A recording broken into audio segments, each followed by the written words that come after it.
ओम गण गणपति नमः। ओम नमो नारायण। मेरे चैनल पर आप सभी का हार्दिक स्वागत है। आज हम मार्गशीर्ष मास महात्म्य की स्कंद पुराण के अनुसार तीसरे अध्याय का पाठ करेंगे। पाठ आरंभ करने से पहले आपसे अनुरोध है, चैनल पर पहली बार आए हैं तो मेरे चैनल को लाइक, शेयर और सब्सक्राइब अवश्य कर दें। मार्गशीर्ष मास में भगवत गीता का पाठ भी किया जाता है। श्रीमद् भगवत गीता की अध्याय पाठ मेरे चैनल पर पहले से उपलब्ध है। तो अब हम अपना तीसरा अध्याय आरंभ करते हैं। ब्रह्मा जी कहने लगे कि हे भगवान, पुण्य कितने प्रकार के होते हैं, सो मेरी सुनने की इच्छा है। भगवान कहने लगे कि हे पुत्र, पुण्य 3 प्रकार के होते हैं। तुलसी की मृत्तिका से अथवा गोपी चंदन से पुण्य को धारण करें। विद्वान लोग हरि चंदन से पुण्य को धारण करते हैं अथवा श्याम तुलसी की मृत्तिका से ऊर्ध्व पुण्य धारण करें तो मैं अत्यंत प्रसन्न होता हूँ। हे वत्स,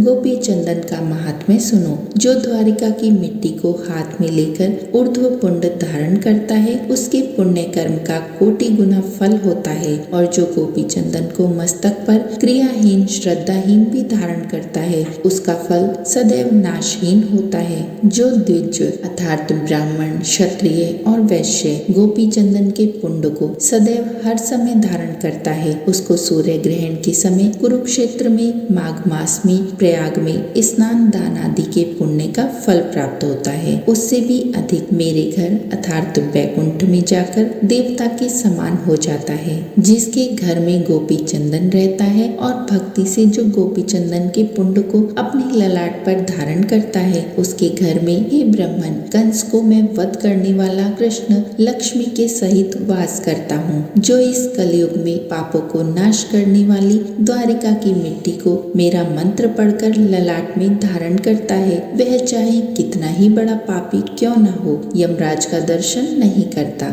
जिसके मरण समय में गोपी चंदन का पुण्य ललाट, हृदय और मस्तक में लगा रहता है, वह मेरे लोक को पाता है। चाहे वह गौ को मारने वाला बाल घाती या ब्रह्म हत्यारा भी क्यों न हो। जिसके ललाट में गोपी चंदन का पुण्य लगा होता है, मेरे प्रभाव से उस प्राणी को ग्रह, राक्षस, यक्ष, पिशाच, उरग, भृत्यनायक कभी बाधा नहीं देती। जिसके ललाट में सुंदर ऊर्ध्व पुण्य देखने में आता है, तो यदि वह चांडाल है तो भी वह शुद्धात्मा पूजनीय है, इसमें कोई भी संशय नहीं है। जो बिना स्नान किए अपवित्र पात की क्रियाओं को करता है, वह गोपी चंदन के संपर्क में उसी प्रकार पवित्र हो जाता है। जो अपवित्र है, आचार से भ्रष्ट है और नित्य ही पाप कर्मों में लगा रहता है, परंतु नित्य ऊर्ध्व पुण्य को धारण करने से पवित्र हो जाता है। सो हे ब्राह्मण, मेरे भक्त को चाहिए कि मेरे प्रिय होने के लिए अथवा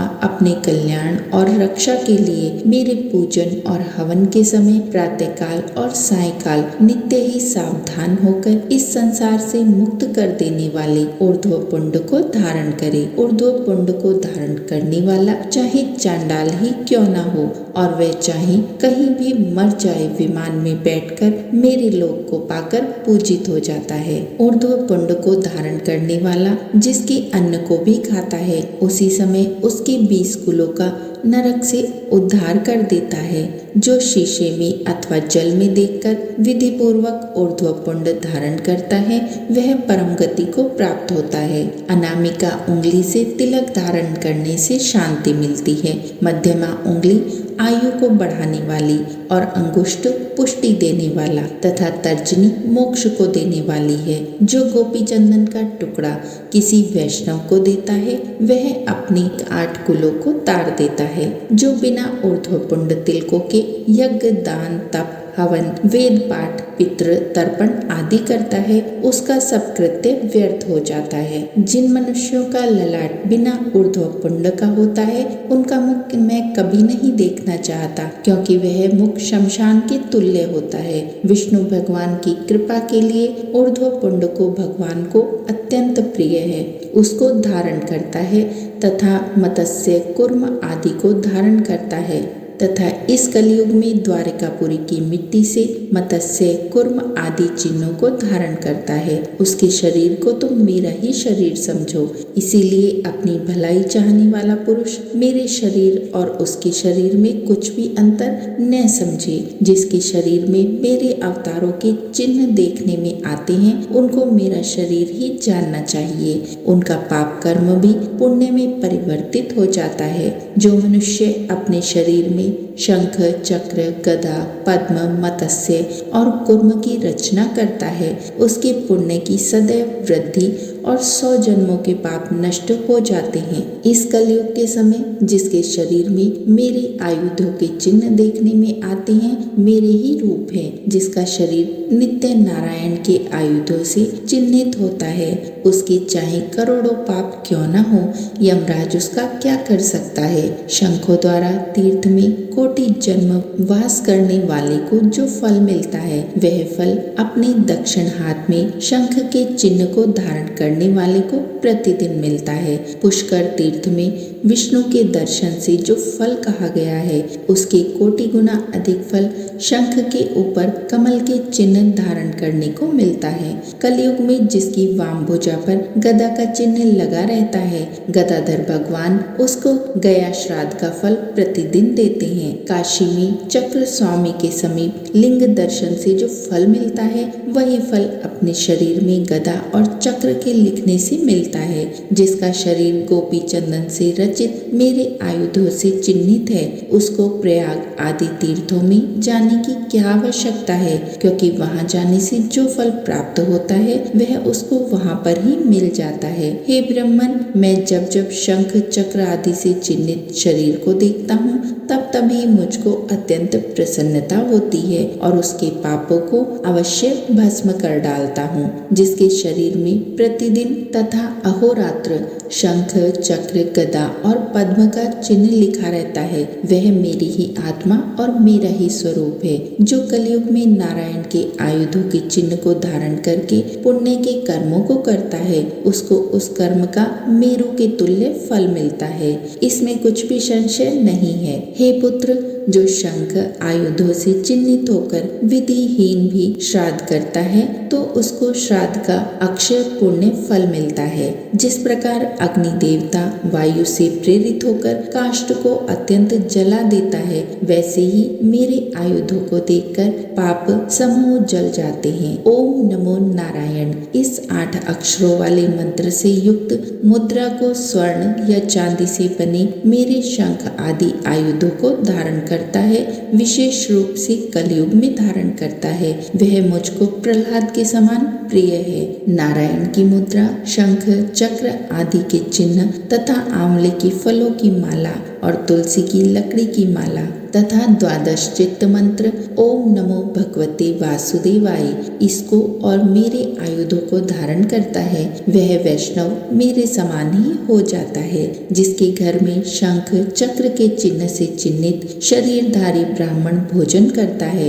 हे पुत्र, उसके अन्न के पितरों के सहित मैं स्वयं भोजन करता हूँ। जो श्री कृष्ण के आयुधों से चिन्हित शरीरधारी को देखकर उसका सम्मान नहीं करता 12 वर्ष के उपार्जित शुभ कर्मों के फल को नष्ट कर देता है। यदि श्री कृष्ण के आयुधों से चिन्हित शरीरधारी शमशान में मर जाता है तब उसकी गति प्रयाग में मरने के समान होती है। कलयुग में जिसका शरीर मरे आयुधों से पीड़ित रहता है उसके शरीर में इंद्रादिक समस्त देवता वास करते हैं। जो मेरे शस्त्रों से अंकित होकर मेरी पूजा करता है उसके हजारों अपराधों को मैं नित्य ही नष्ट करता हूँ। जो काष्ठ से मेरे शस्त्रों का निशान बनाकर उस निशान से अपने शरीर को चिन्हित करता है उसके समान दूसरा और वैष्णव नहीं है। नमो नारायण इस अष्टाक्षर मंत्र की धातु की बनी हुई मुद्रा शोक, पद्म आदि की मुद्रा को अपने हाथ में धारण करता है वह सुर तथा असुर सभी से पूजित होता है। प्रथम इस नारायणी मुद्रा को अपने हाथ में प्रहलाद, विभीषण, बलि, ध्रुव, शुक्र, मानधाता, अम्बरीश, मार्कंडे आदि ब्राह्मणों ने धारण किया था और शंख आदि से चिन्हित शस्त्रों से शरीर से चिन्हित करके मेरी आराधना कर मुझे प्राप्त हुए अभिलक्षित फल को प्राप्त हुए।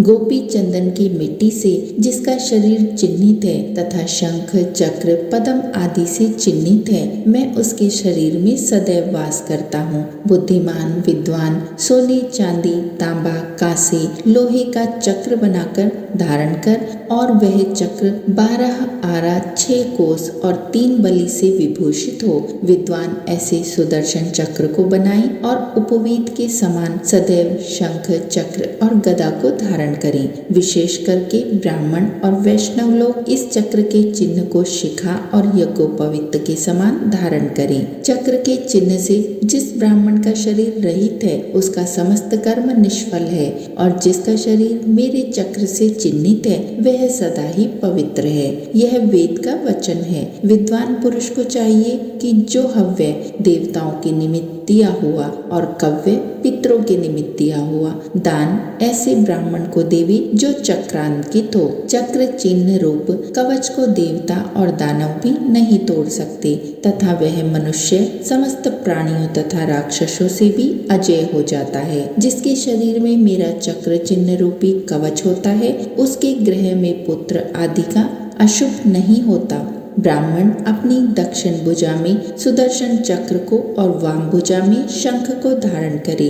इस बात को वेदवेत्ता लोग भी जानते हैं। इस कारण मंत्रा से मंत्रित कर आयुधों को धारण करना चाहिए और ललाट में गदा को, मस्तक में धनुष और वाम में मस्तक में धनुष और बाण को, हृदय में नंदक नामक शंख को और दोनों भुजाओं में शंख और चक्र को धारण करें। इस प्रकार प्रयत्न पूर्वक चक्र आदि को सदा धारण करके उस समय ऐसा कहें कि पुत्र मित्र और स्त्री आदि जो कुछ भी मेरा परिग्रह है उन सबको शरीर के साथ विष्णु प्रीत्यर्थ अर्पण किया। मेरी भक्ति से प्रातः मनोरथ जीवन पर्यंत अपने धर्म में स्थिर रहे। शंख चक्रादि चक्रों से चिन्हित शरीर को देखकर जो उसकी निंदा करते हैं वे मनुष्यों में अधम हैं। उनका मुख देखकर सूर्य नारायण को देखें और श्री कृष्ण चंद्र का नाम मुख से उच्चारण करें तो शुद्ध होता है, अन्यथा शुद्धि नहीं होती। ये श्री स्कंद पुराण के मार्गशीर्ष मास महात्म्य के 3रा अध्याय जिसमें गोपी चंदन आदि को धारण करने की विधि और मार्गशीर्ष स्नान का फल बताया गया है यहीं पर समाप्त होता है। कोई त्रुटि हुई है तो क्षमा कीजिए। ओम नमो नारायण।